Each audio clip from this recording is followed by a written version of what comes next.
The secret ritual, where the mother fails and oophagy begins. Warm greetings, my fellow breeders. Welcome to Canaril Santos Costa. Today, we're going to uncover the nightmare that haunts every breeder during the breeding season, oophagy. We are not talking about a beginner's mistake. We're talking about a cruel phenomenon, a silent slaughter that turns the expectation of a perfect clutch into frustration, cage after cage. I won't give you the superficial tips everyone else has given. We're going straight to the epicenter of the problem, the exact moment when both the father and the mother, who should be the pillars of your breeding program, inexplicably turn into predators.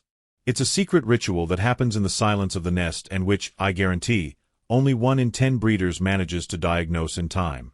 The biggest mistake is believing the bird eats the egg out of sheer malice or random stress. The truth is much more profound, biological, and shocking. Oophagy begins as a desperate attempt at survival, a genetic instinct activated by a management failure you are making right now. The turning point, the secret ritual, begins when the egg, which is the capsule of nutritional perfection, shows the first microscopic crack in the shell. This isn't just a lack of calcium, my friends. Often, this crack is caused by insufficient environmental humidity, which leaves the shell extremely fragile. The bird, attempting to correct what it perceives as a laying error, instinctively tests the shell and, upon sensing the liquid protein supplement running out, the maternal instinct is overridden by a primitive nutritional need. It's a vicious cycle. The shell is weak, and the bird is deficient. It is not a criminal. It is a bird that has been driven to madness by your routine. Stay with me, because in the next topics I will expose the killer diet ingredient that is driving your birds to this madness, and I will reveal the only shock technique that reverses this habit. If you have already lost at least one clutch to this problem, this video is the watershed moment in your breeding journey. Don't let this knowledge be lost. Subscribe to the channel to receive the next high-level analyses, leave your like to show that this information is relevant, and share the channel on your social media.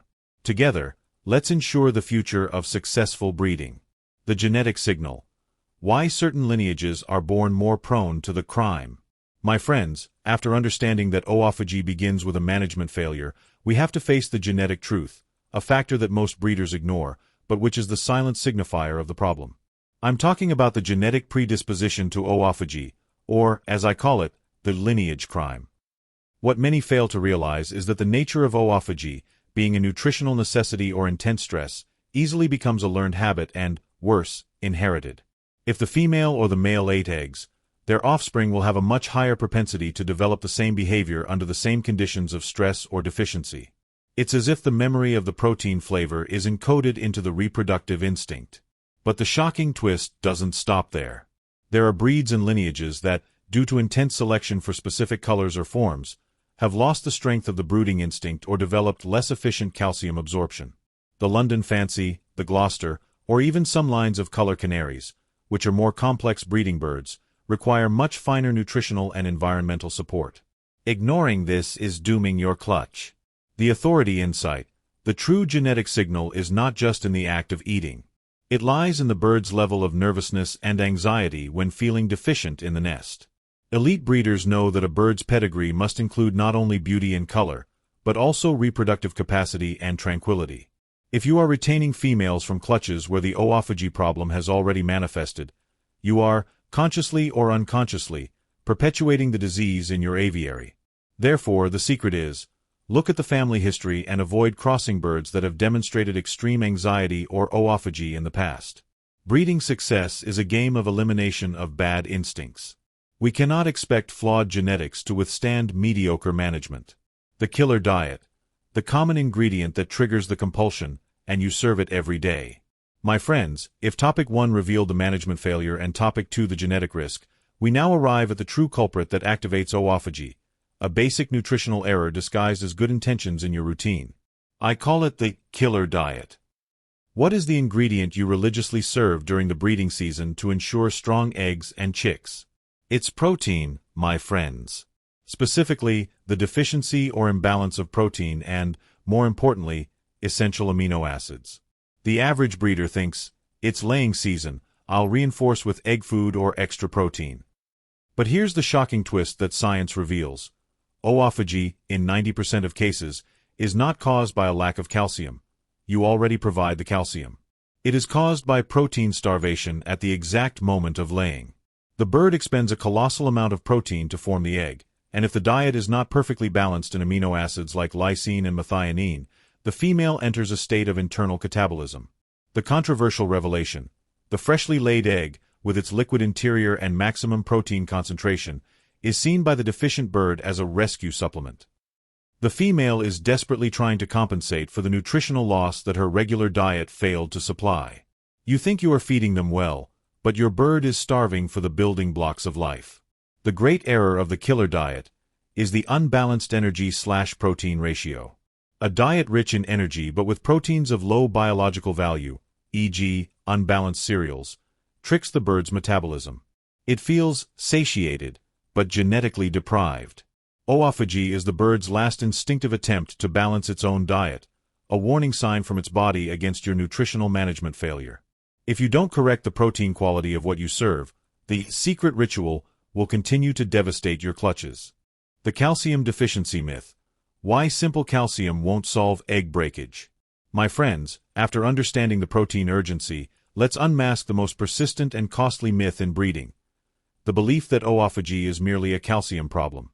The novice breeder, upon seeing a broken egg, rushes to the pet store and fills the water dispenser with liquid calcium or places Cuttlebone in the cage. But here is the controversial turning point that separates the amateur from the elite breeder. The problem isn't the calcium in the diet, it's its absorption and utilization at the exact moment of laying. Think about it: females eat the egg after laying it. If it were just a chronic calcium deficiency, they would be weak, with poor feathers and mobility issues. The issue is shell breakage due to structural fragility at the laying point, and the predatory instinct that follows. Fragility has less to do with the total amount of calcium and more to do with the speed of mobilization. The bird needs a massive dose of calcium in its bloodstream in the final hours before laying to form the shell. If the calcium you provide is not highly bioavailable, e.g., chelated calcium or more soluble forms, the bird cannot mobilize it in time. Cuttlebone or simple eggshell are great for maintenance but too slow for the laying peak. The vitamin D3 and phosphorus factor: calcium alone is useless. It's like having a car without wheels. Vitamin D3 is the key that opens the intestinal door for calcium to enter, and phosphorus must be in exact balance. If you fail in this ratio, calcium, phosphorus, the calcium is expelled, and your bird's bone structure is compromised, resulting in a weak shell. The practical and shocking insight: excess calcium, without the correct phosphorus balance, can be toxic or, worse, hinder the absorption of other essential minerals. You are overloading the bird system, and yet the shell remains weak. Stop using the calcium deficiency as an excuse and start investigating the bioavailability and vitamin balance of your supplement. This is the real secret to shells that resist nest pressure. Separated siblings in the nest: the fatal link between clear eggs and reproductive cannibalism. My friends, let's now trace the fatal connection that most breeders ignore. You are focused on preventing oophagy in one cage, but the problem may have started somewhere else, with the frustrating issue of clear eggs, infertile eggs. I call it separated siblings in the nest, because the two problems are, in fact, first cousins. Most breeders see the clear egg as a male infertility issue, and oophagy as a female deficiency problem. But here's the 180-degree turn that changes your management. The clear egg is the gateway to oophagy. Why? The bird that feels the desperate protein need we discussed in Topic 3 doesn't start eating fertile, viable eggs. The brooding instinct is too strong. She starts eating the egg that she knows is useless for reproduction. The clear egg. The vicious cycle of desperation. The trigger: the male fails to fertilize, due to excessive fat, a health problem, or long feathers, which leads to a clear egg. The nutritional alarm: the female spends days incubating a sterile clutch, intensifying the deficiency of amino acids and vitamins that laying demands. The temptation: due to stress or extreme deficiency, the female seeks the closest and richest nutritional source, the egg that won't hatch a chick.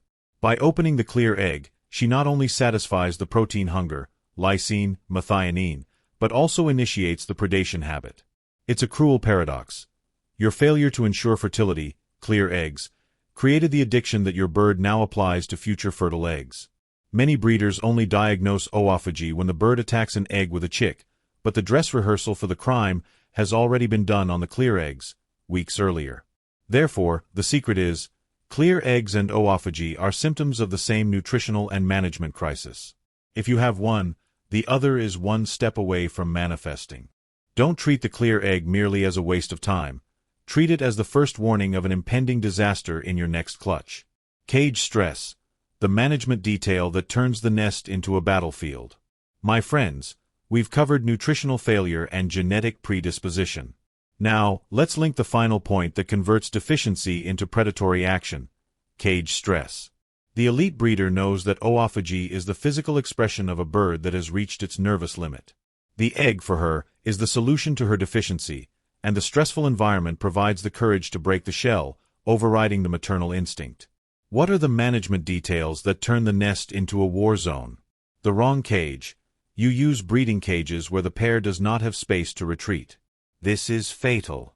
If the female cannot isolate herself from the male before laying, tension escalates. The male, in turn, may be oversaturated with protein and, with nothing to do, becomes the first predator to test the shell. The cage design is the #1 undiagnosed stress factor. The lighting Russian roulette. Keeping lights on for too long, over 14 hours, or worse, interrupting the darkness cycle with noise or movement late at night, is the equivalent of a stress shot to your flock. The bird doesn't rest enough, the hormonal system becomes dysregulated, and nest anxiety skyrockets. Remember, calcium is mainly mobilized at night. If nocturnal stress prevents her from resting, the shell will be inevitably weak. The breeder's disturbance. This is a shocking mistake. Handling the eggs every day for swapping or inspection might be triggering oophagy in the nervous female. Every time you touch the eggs, you deposit your scent and move the nest. The female, already anxious due to her deficiency, interprets this as interference or a threat. She might try to clean up the nest by removing what you touched, and it is in this cleanup that the ritual of eating begins. The secret: reduce the stress. The ideal environment isn't just about temperature, it's about peace and predictability. Oophagy is almost always an extreme response to insecurity. The shock cure, the only technique that reverses the habit and saves the clutch.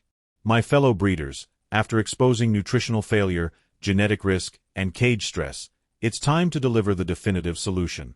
We won't talk about quick fixes anymore. We will talk about the shock cure, the only technique that can actually reverse the oophagy addiction and save your clutch immediately. If you have already diagnosed a bird as an egg predator, the solution is no longer prevention, it is shock re-education. And this re-education has two interdependent phases. Phase 1. The gastronomic deception, immediate action. The bird eats the egg because it expects the liquid protein reward. We must break this association through physical frustration. Your shock tool will be the immediate replacement of real eggs with fake eggs. You will use simple plastic eggs for this phase. The bird attacks the fake egg, pecks forcefully, and since it cannot break it, it eventually resigns itself and loses this habit. With each frustrated attempt, the reward instinct is deactivated. Keep the fake eggs in for several days, long enough for the bird to give up trying to break them. Later, when you put the real eggs back, the bird will likely no longer try to break them, following this period of frustrated attempts. Phase 2. Rebalancing the killer diet, permanent solution. The deception only works if you eliminate the hunger that caused the addiction. Simultaneously with Phase 1, you must reformulate the crisis diet. Increase lysine and methionine. Use a high biological value protein supplement, such as an amino acid complex for laying birds, or increase the amount of premium quality egg food that contains these amino acids. Remember, it's the quality of the protein, not the quantity, that matters. Bioavailable calcium. Replace the slow cuttlebone with a liquid-soluble calcium in the drinking water, administered in the last 3 days before the expected lay. This ensures the bird has the fast building material for a strong shell, eliminating the structural fragility that starts the problem. Shocking conclusion. Success is not about punishing the bird, but about deceiving the instinct through frustration and then reversing the biological cause. The shock cure requires you to be smarter than the addiction. Correct the management, eliminate the nutritional failure, and use deception by placing the plastic eggs. This is your guarantee of a saved clutch. Close and call to action. The Elite Breeders Challenge. My friends, We have reached the end of our investigation. Today, you received the 7 shocking secrets that distinguish the breeder who loses clutches from the elite breeder who saves them. Oophagy is not bad luck or a moral failing of your bird. It is an alarm signal. It is your bird's body screaming that your management, your diet, and your environment are failing. The hard truth: if you are having this problem, the fault is in your hands. But the good news is that by accepting this responsibility, you gain the power to change. The final challenge. Now that you have the knowledge about cage stress, genetic risk, the need for lysine and methionine, and the shock cure, what are you going to do? Will you continue to use the same methods that don't work, or will you join the small circle of breeders who solve the problem at its biological root? Take advantage of this knowledge. Implement the shock cure today and watch your next clutch thrive. If this video gave you the authority insight you were missing, hit that like button. Share this video with other breeders who need this shocking truth. And to continue receiving these elite management secrets, subscribe to the channel and hit the bell. Success in breeding is not a mystery. It is applied science. Until next time, and happy breeding.